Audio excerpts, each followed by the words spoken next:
ভারত আন্তর্জাতিকভাবে বাংলাদেশ বিরোধী আপনার প্রপাগান্ডা শুরু করেছে। এবং আমি আপনাদেরকে একটা জিনিস বলি, যতই আমেরিকান যে নতুন যে গভর্নমেন্ট পার্টিকুলারলি ট্রাম্প অ্যাডমিনিস্ট্রেশন, এখানে একটা নেগেটিভ লবিং গ্রুপ ভারত পেতে পারে এবং তারা এই চেষ্টায় প্রতিদিন প্রতি মুহূর্তে তারা লিপ্ত আছে। আমি জানি কেন এগুলা মে বি সাকসেসফুল, বাট একটা জায়গাতে আমি বারবার বলছি, যদি আমাদের ডিপ্লোমেসি অ্যাডভান্স ডিপ্লোমেসি আমরা করতে পারি, কিছুই করতে পারবে না। আর যদি আমরা করতে না পারি, তাহলে তারা আমাদের গাড়ির উপর বসার চেষ্টা তারা করবে অনবরত, সেই চেষ্টা তারা লিপ্ত। এবং আমি প্রত্যেকটা দিন প্রেসিডেন্ট ট্রাম্প ক্ষমতায় আসার পর থেকে আমি কিন্তু হুঁশিয়ার এবং ওয়ার্নিং দিচ্ছি, একদিন আপনারা আমার এই ভিডিওগুলো আবার রিপিট করে আপনারা দেখবেন, আমি মনের প্রায় বিশ্বাস করি, কারণ ইট ইজ কামিং।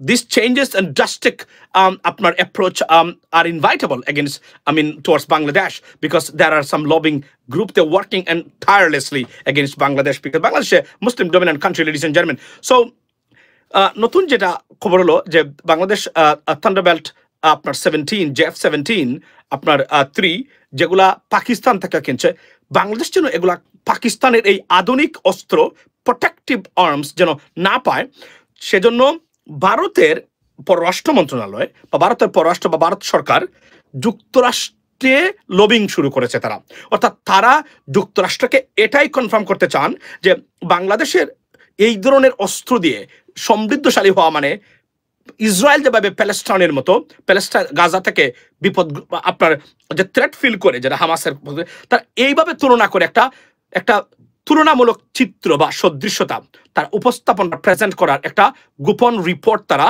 চেষ্টা করে যাচ্ছেন, চালিয়ে যাচ্ছেন। এটা যুক্তরাষ্ট্রের পররাষ্ট্র মন্ত্রণালয় এবং ডিফেন্স আপনার মিনিস্ট্রিতে এটা প্রডিউস করার জন্য। এটা আমি ড্যাম কনফার্ম করে বলছি, মনে রাখবেন, না জেনে এই কথাগুলো আমি বলি না, কনফার্ম হয়ে বলছি। আমাদের সরকার এক্ষেত্রে যদি অ্যাডভান্স না হাঁটেন, বিপদ আসতে পারে। এটা আমি আপনি লিখে রাখতে পারেন, আজকে সানডে 26 জানুয়ারি 2025 আমি যে সময়টা লাইভ করতেছি, লিখে রাখতে পারেন, it is coming, they are trying the best hard way so that they can destabilise. কারণ কোনোভাবেই মনে রাখবেন, যুক্তরাষ্ট্র যদি কোনোভাবেই এবং আপনার বাংলাদেশের বিরুদ্ধে বা বাংলাদেশ নিয়ে তারা কোনোভাবে লবিং ক্রিয়েট করে একটু প্রেশার ক্রিয়েট না করতে পারে, তাহলে ভারত আস্থা করে নিক্ষিপ্ত হবে তাদের যে তাদের যে প্রপাগান্ডা এবং তাদের যে আপনার যে প্ল্যান বা প্রজেক্টস তারা নিয়েছেন বাংলাদেশের বিরুদ্ধে। আমেরিকা ছাড়া একটা শব্দ কোথাও কোনো দেশের বিরুদ্ধে ভারত আপনার প্রয়োগ করতে পারবে না এবং এস্টাবলিশ বা ইমপ্লিমেন্ট করতে পারবে না। It is almost certain. কারণ ভারত কোনোভাবেই কোনো দিক দিয়ে কোনো পাওয়ারফুল রাষ্ট্র না কোন দেশের জন্য যে তারা কোনো ধরনের সত্যিকার অর্থে কোনো ইনফ্লুয়েন্স সৃষ্টি করতে পারে। বাংলাদেশের জন্য কতটা ইনফ্লুয়েন্স ভারত সৃষ্টি করতে পারে তার একটা উদাহরণ আমি দিই। ইনফ্লুয়েন্সটা কি? তারা না খেয়ে পেঁয়াজ বিক্রি করে বাংলাদেশে, তারা না খেয়ে আলু বিক্রি করে, তারা না খেয়ে চাল বিক্রি করে, ওই হচ্ছে তাদের ইনফ্লুয়েন্স বাংলাদেশের ক্ষেত্রে। আর কোনো ইনফ্লুয়েন্স নাই বাংলাদেশের ক্ষেত্রে তাদের। ওই চাল যদি আমরা না কিনি, আর যদি ডাল আমরা না কিনি, আর পেঁয়াজ না কিনি, আর ওই যে কয়েকটা মশলা আছে এগুলো আমরা না কিনি, ভারতের কোনো ইনফ্লুয়েন্স বাংলাদেশে নাই। এই হচ্ছে তাদের ইনফ্লুয়েন্স, যেগুলো খাওয়ার পরে মানুষ টয়লেট করে বের করে দেয়, এই হলো তাদের ইনফ্লুয়েন্স, ভারতের ইনফ্লুয়েন্স বাংলাদেশের উপরে। সো আমি এটা আপনাদেরকে নিশ্চিত করে বলছি, দিস ইজ দেয়ার ইনফ্লুয়েন্স। এবং ভারতীয় এমন কোনো প্রজেক্ট নাই বা পণ্য নাই যা পৃথিবীর কোনো দেশে না গেলে এই দেশটা চলবে না। যেমন আমেরিকার তারা মনে করে, ধরেন আমেরিকান প্রোডাক্ট ফর এক্সাম্পল, আপনি যদি আমেরিকান যে প্রোডাক্টগুলো আছে আপনি চলতে পারবেন একদিন, আপনার জীবন completely will be halted if they want it, if they pull it out from you. So that's the bottom line, ladies and gentlemen. But ভারতের কি কোনো কিছু আছে? খুদ রাশিয়ারই এমন প্রজেক্ট নাই বা প্রোডাক্ট নাই যেগুলো সত্যিকার অর্থেই মানুষের জীবনকে বিপন্ন করে দিতে পারে if they pull it out, right? Or Chinese. What China can do, because মানুষ যখন এই লটস অফ প্রোডাক্ট যখন ইম্পোর্ট করে এবং তাদের ইম্পোর্টের জায়গাটা rely on Chinese products, it could be hampered. Like আপনি যদি একটা দেশ থেকে চাল কিনেন এবং এই দেশ কোনো কারণে আপনার সাথে বিট্রে করে, তো আপনি চাল পাচ্ছে না, you need to look for an alternative. So এইভাবে বাংলাদেশের ক্ষেত্রে ভারতের সবচেয়ে বড় কি, তারা উদাহরণ দেয় এবং খোঁটা দেয় কি, যে আমরা চিকিৎসা না করলে বাংলাদেশের মানুষ বাঁচবে না। এখন যে বাংলাদেশের মানুষ দেখেন এই প্রত্যেকটা জিনিসের কতটা পজিটিভ সাইড আছে ভারতের সাথে, আমাদের টোটাল সম্পর্কটা যদি নেগেটিভ হয়ে যায় ভারতের সাথে এই মুহূর্তে, তারপরেও কিভাবে বাংলাদেশ ক্যাপাসিটি বিল্ডিং করতে পারবে কোনো কোনো ক্ষেত্রে। এই যে না পাওয়া, ভারত থেকে চাল না আসা, ডাল না আসা, এর মানে কি, smart government they always look for an alternative, and there are many countries around the world they are waiting to have a proposal so that they can deliver this the consumer stuff or goods daily. I mean, যে goods গুলো আছে তারা পৃথিবীতে কোনো দেশের অভাব নাই। আজকে বিশ্বাস করেন, there are many countries even around us who can be the serious and good and pivotal alternative for Bangladeshi people, for everything, for treatments to the consumers good or products, ladies and gentlemen. সুতরাং আমরা সব জায়গা থেকে এগুলো আমরা পারি আপনার ব্যবস্থা করতে। প্রশ্ন হলো আমাদের রাজনীতিবিদরা এটা কম্পিটেন্সি আছে কিনা। প্রথমে তাদের কমিউনিকেশন স্কিলের খুবই যথেষ্ট পরিমাণে অভাব আছে। তারা বিদেশের একজন ভালো মানুষের সাথে কিভাবে সেল আউট করে প্রেজেন্ট করতে পারেন, নিজেকে বাংলাদেশের পক্ষে সেল আউট করতে পারেন, এই ক্ষমতা বাংলাদেশের যারা রাষ্ট্র পরিচালনা করেন 85% নাই। They are not even near to that. That's the bottom line. কারণ আমি মনে আছে, আমি যখন রাশেদ খান মেননকে দেখেছিলাম, উনি যখন আপনার এই পর্যটন মন্ত্রণালয়ের মানে মন্ত্রী ছিল, উনি বসে বসে আপনার এই প্রেজেন্টেশন দিচ্ছে বাংলাদেশের পর্যটন খাতের। গিন্নায় থুতু-নিক্ষেপ করে বেরিয়ে গেছিলাম আমি ওই জায়গা থেকে, back in like years ago when I was in London. I'm telling you, ladies and gentlemen. So একটা কলেজে উনি গেছিলেন, সেখানে আমি ছিলাম। অনেক আগের কথা বলছি আমি, কমপক্ষে 10 বছর হবে সম্ভবত, বা মোর দেন দ্যাট, রাইট? একটু বেশি হতে পারে বা এই সময়টা। আপনি কল্পনা করেন, মানে বসে বসে উনি বাংলাদেশের পর্যটন খাতকে উনি রিপ্রেজেন্ট করতেছেন। মানে বুঝাচ্ছে বাংলাদেশ পর্যটনের জন্য একটা মন্ত্রী কিভাবে প্রেজেন্টেশন করতে হয় তা জানে না, উনি আসতে প্রেজেন্টেশন করতে বাংলাদেশ নিয়ে। সেদিনই আমার ঘৃণা লাগছিল এই অদক্ষ অপদার্থ রাজনীতিবিদদের প্রতি। সত্যি কথা বলছি আমি আপনাদের কাছে। সো ভারতের ব্যাপারে আমি আপনাদেরকে বলি, তো ভারত আমাদের সরকার এওয়ার কিনা আমি জানি না, কারণ ভারত সর্বোচ্চভাবে চেষ্টা করে যাচ্ছে কোনোভাবেই যেন তারা বাংলাদেশ কোনো ধরনের ক্যাপাসিটি বিল্ডিং করতে না পারে, অর্থাৎ একটা স্বাধীন সার্বভৌমত্ব দেশ হিসেবে নিজের পায়ে যেন ভারত বা বাংলাদেশ না দাঁড়াতে পারে, সেই চেষ্টায় তারা লিপ্ত। তারা মনে করেন যে বাংলাদেশে যেহেতু হেট্রেড আছে, বাংলাদেশ ভারত বিরোধী আছে, যে কোন দিন তাদের বিরুদ্ধে আপনার অবস্থান নিতে পারে, এটা তারা প্রকাশ করে। এবং একটা প্রজেক্ট আমি আপনাদেরকে বলি, যে প্রজেক্টের কারণে ব্রিটিশ পার্লামেন্টে আপনারা জানেন বাংলাদেশ বিরোধী অর্থাৎ হিন্দু নির্যাতন বা সাম্প্রদায়িকতা বিষয়ে যে বক্তব্য বা স্টেটমেন্টস দেওয়া হয়েছিল in the House of Commons of the United Kingdom, ladies and gentleman, সেই জায়গাতে যে রিপোর্টটা তারা যারা তৈরি করছিলেন, তারাই এই রিপোর্টটা তৈরি করছেন। এবং যুক্তরাষ্ট্রের রাজনীতিবিদদেরকে এটা তারা they are trying to make them fool or make them naive about that, এবং এইটাই তারা করার চেষ্টা করছেন প্রতিনিয়ত।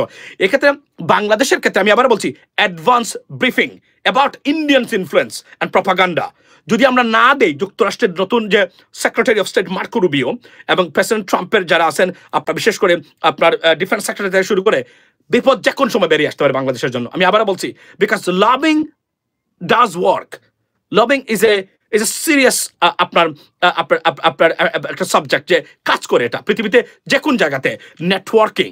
So Bharat, India, they trying to make or affiliate or form a network against Bangladesh, a big lobbying group from both parties, you know, and there are another countries they are trying to help India against Bangladesh. আমি এটা নাম বলতে চাই না দেশের, আমি আপনারা বুঝে নেবেন আপনারা এই মুহূর্তে। আমি ইচ্ছা করে নাম বলতেছি না, যেহেতু তারা সাবজেক্ট না, তারা চেষ্টা করতেছে because they have a serious super power lobbying group or lobbyists in the United states.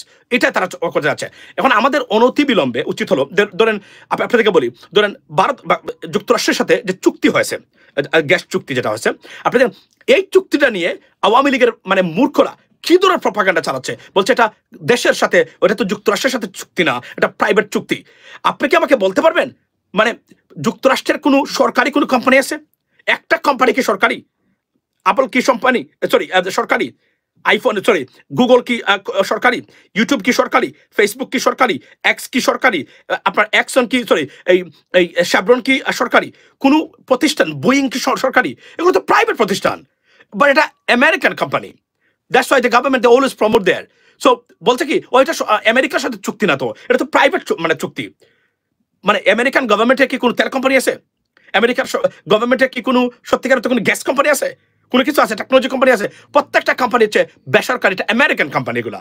So তারা এটা প্রপাগান্ডা করতে মানে আপনার সরাচ্ছে প্রতিদিন, দেখবেন আপনি যে ও এটা যুক্তরাষ্ট্র করবে না। এটা তাদের গায়ে লেগেছে যে এই মুহূর্তে যুক্তরাষ্ট্রের সাথে চুক্তি মানে কি এই সরকারকে রিকগনাইজ করা আমেরিকার পক্ষ থেকে। এবং কোথায় শেখ হাসিনা, কোথায় আওয়ামী লীগ, কোথায় Bharat?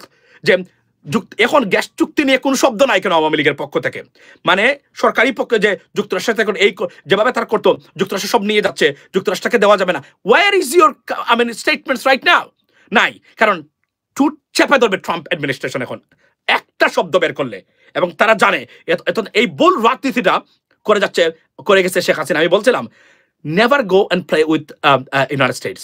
You can win over. No one can win.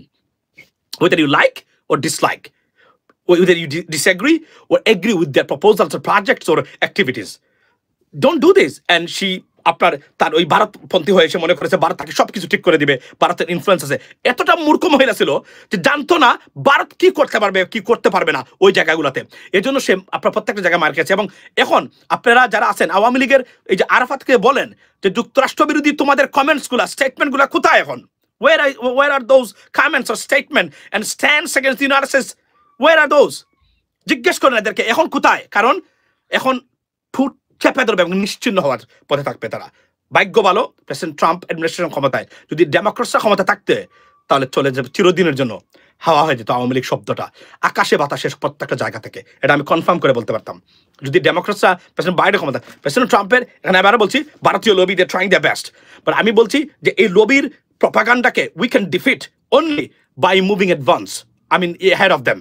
আমরা যদি এবং নেটওয়ার্কিং সৃষ্টি করা, যে জায়গাগুলোতে যোগাযোগ করলে তারা দে উইল বি ব্রিফড বাই, এই জায়গাগুলো আমাদের প্রত্যেকের দরকার। কেননা আপনি জানেন যে স্টেট ডিপার্টমেন্টে বাইডেন অ্যাডমিনিস্ট্রেশনে যারা বাংলাদেশকে নিয়ে দেখভাল করতেন সবাই চলে গেছেন। ফর এক্সাম্পল ডোনাল্ড লু, উনাকে কোনো বিদায়ও নাই, উনি চলে গেছেন শেষ, কারণ চুক্তিভিত্তিক ওই নিয়োগগুলা আর থাকবে না, উনি উনার জায়গাতে চলে গেছেন। এখন উনি এমন যিনি যে সাইটে উনি যাবেন সম্ভবত এই সাইটে হয়তো এই সাইটগুলোতে বা এরিয়াতে যেখানে আসলে ইনফ্লুয়েন্সিয়াল কিছু না, ডিসিশন মেকিং বা থিঙ্ক ট্যাঙ্ক টাইপের যারা আছেন তারা থাকবেন এখন প্রেসিডেন্ট ট্রাম্পের বা ট্রাম্প অ্যাডমিনিস্ট্রেশনের নিয়োগপ্রাপ্ত এবং পছন্দের মানুষ, যারা তাদের মতো করে মানে আপনার ফরেন পলিসি নির্ধারণ করবেন। Ladies and gentleman, so none of them, Mueller থেকে শুরু করে সব চলে গেছেন, নতুন মানুষ আসছেন। এরা এক একজন মানুষ আপনারা কল্পনা করতে পারবেন এরা কি ধরনের ক্যারেক্টারিস্টিক্স বহন করেন।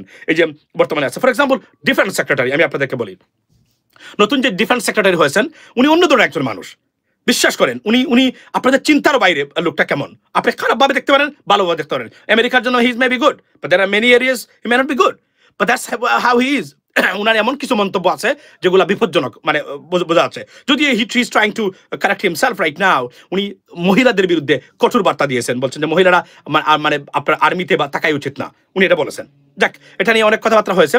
তো উনাদের সাথে অ্যাপ্রোচ করে, কারণ বাংলাদেশের যারা রাজনীতিবিদ আছে মূলত তাদের সম্পূর্ণ উঠা বসা যোগাযোগ যাদেরই আছে সব হচ্ছে Democrats from both parties. For example Awami League বা বিএনপি যদি দেখা থাকে বা কারোর সাথে, অর্থাৎ রিপাবলিকান কারোর সাথে কোনো যোগাযোগই নাই কারো, সত্য কথা বলতে গেলে। আমি এই জন্য আমি বলছি এই জায়গাগুলোতে যোগাযোগ বাড়াতে হবে, না হলে ভারত যে কোন ধরনের প্রপাগান্ডা বাংলাদেশের বিরুদ্ধে চালিয়ে সাকসেসফুল হতে পারে। আমি কিন্তু ওয়ার্নিং দিচ্ছি, I can see that.